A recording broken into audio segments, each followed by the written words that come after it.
A paz do Senhor, meus irmãos, eu sou a irmã Vera Barbosa, da EBD Eularia, Distrito 5.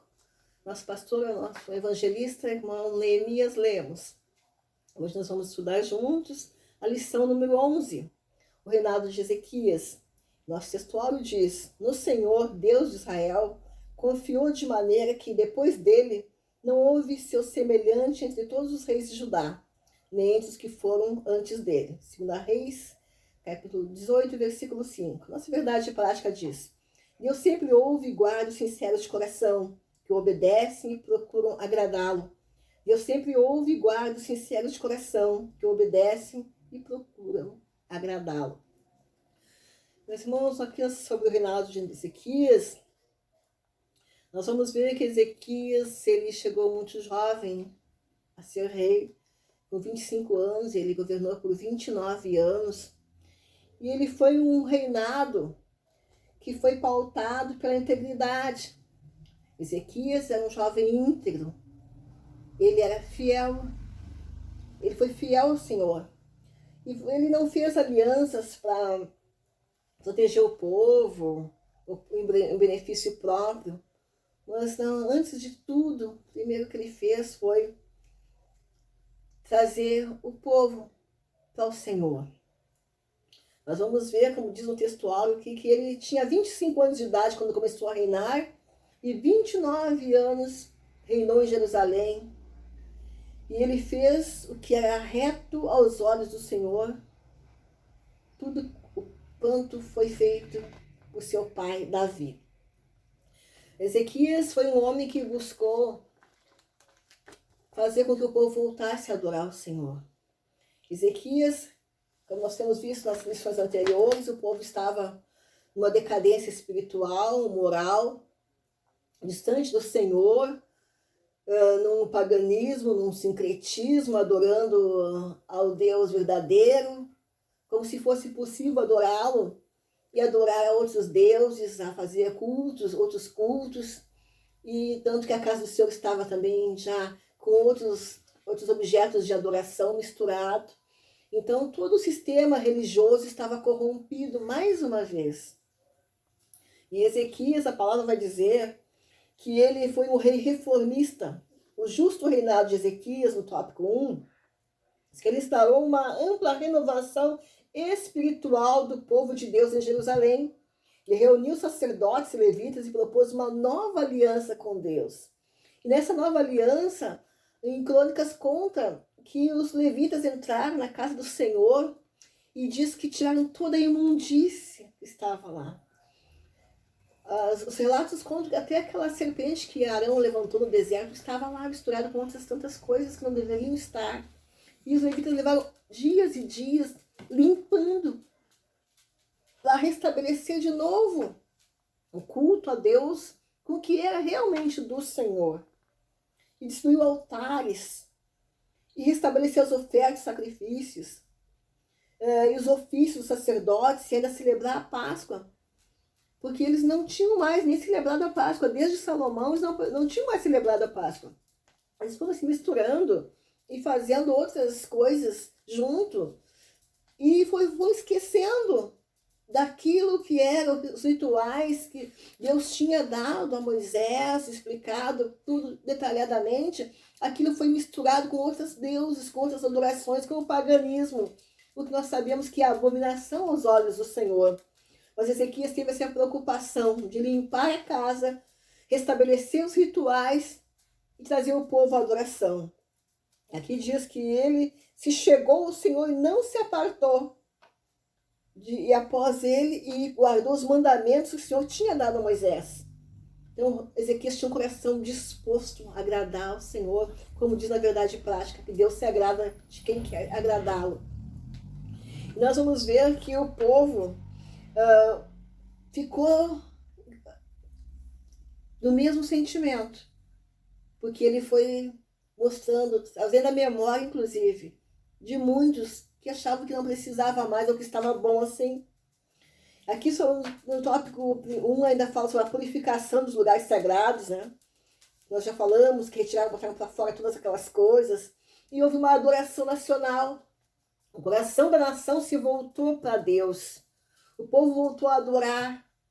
E foi nesse momento de comoção que toda a congregação de Israel se prostraram diante do Senhor. Então Ezequias promoveu um dos maiores avivamentos espirituais do Antigo Testamento. O coração do povo se voltou para o Senhor, uma nação adorando ao Senhor junto com o seu rei. Um rei que se preocupou em primeiro lugar não com as coisas materiais, não com riqueza, não ampliar o reino, mas de trazer a presença de Deus para o povo, para o coração das pessoas. E foi tanto que as pessoas chegaram em casa e celebraram Páscoa e todos aqueles rituais, na verdade até saudosos, quando viram que aquilo estava sendo restaurado, que quando chegaram nas suas casas, eles também promoveram um avivamento pessoal, botando para fora a imundícia, aquilo que não agradava a Deus, objetos, imagens, tudo foi fora. O povo realmente estava avivado, porque se voltou ao Senhor.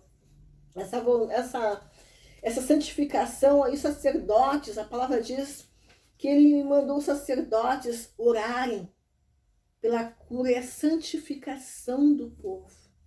Um novo tempo, um retorno às origens, aquilo que Deus, ao qual Deus chamou o seu povo. Mas nós vamos ver a seguir que no meio de toda essa alegria, de todo esse avivamento, surgiu uma ameaça. O cerco de Senaqueribe, o rei da Síria. A Síria era uma nação em ascensão, já tinha invadido vários países, vários lugares, sempre vencedores. E eles chegaram até Israel. E o rei do norte enviou presentes, enviou ouro, tudo para deter, tudo para agradá-lo, fazendo acordos. E por um tempo parecia que estava bem, mas no fim, como os irmãos conhecem a palavra, o povo acabou sendo levado ao cativeiro para a Síria. Mas Ezequias não fez aliança, Ezequias não abriu mão de servir ao Senhor, para entregar o seu povo. Pelo contrário, a palavra conta que todos os córregos de água, tudo que saía para fora dos muros, ele mandou tapar tudo, e o povo foi junto com ele para bloquear, para que o inimigo não tivesse nada daquilo que Deus tinha dado para ele, na água, nada, e ficou firme na posição. Mas Senaqueribe começou a ameaçá-lo, e enviou um emissário para falar na língua dos hebreus, falando das grandezas, dos fatos que eles tinham feito, das invasões. E ali ele clamava e contava, e dizia quem era aquele povo para resistir, contar os fatos, as vitórias, as batalhas do pai de Senaqueribe, que sempre foi vencedor, e com eles não seria diferente. E cartas para o próprio Ezequias. E o coração do povo, aqui diz no tópico 2, o temor do rei Ezequias. As ameaças de assassínios pasmaram Ezequias e o medo se espalhou pela corte de Judá. O que levou o rei a consultar o profeta Isaías, que era contemporâneo dele. E a palavra dele foi de vitória para o povo de Deus. A palavra do Senhor para Isaías, através de Isaías é: assim diz o Senhor, não tema à vista das palavras que ouviste, com os quais os servos do rei da Síria de mim blasfemaram. Aqui o Senhor Deus, ele toma para si aquela afronta, porque Senaqueribe manda dizer que o povo nenhum pôde resistir a ele, não seria aquele povinho, quanto mais aquele Deus que eles serviam, que não tinha capacidade para detê-lo, para deter a sua mão. Então o Senhor tomou para si, porque ele diz que eles blasfemaram dele. É verdade, né, irmãos? Nós vimos isso como no exemplo de Davi, quando Davi foi contra o filisteu, ele disse que não ia no nome dele mesmo, né? Mas ele estava indo, né, em nome do Senhor, do Deus de Israel, que foi blasfemado mais uma vez aqui. E aí o Senaqueribe continuou com essa estratégia, e o povo começou a temer.